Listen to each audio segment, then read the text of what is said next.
ఏలూరు జిల్లాలో Ramakrishnapuram mini bypass రోడ్డులోని శ్రీ శ్రీ శ్రీ బాల గణపతి స్వామి దేవస్థానంలో నూతన ధ్వజస్తంభ ప్రతిష్ఠ మహోత్సవం శనివారం ఘనంగా జరిగింది. ప్రధాన అతిథిగా APSRTC Vijayawada zonal chairman Eluru Janasena incharge Reddy Appalanaidu హాజరై ప్రత్యేక పూజల్లో నిర్వహించారు. భక్తుల కోరికలను తీర్చే గణపతి స్వామి ఆలయంలో శాస్త్రోక్తంగా హోమాలు, పుణ్యవహచన, నవరత్న న్యాసం, తీర్థ ప్రసాద విరాళం వంటి కార్యక్రమాలు భక్తి భావంతో జరిగాయి.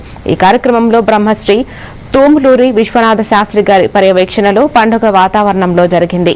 జనసేన నగర అధ్యక్షుడు Veeram K Pandu, TDP cluster incharge RNR Nageswararao, TDP నాయకులు కప్ప ఉమ, ఆకుల ప్రసాద్ పాల్గొన్నారు.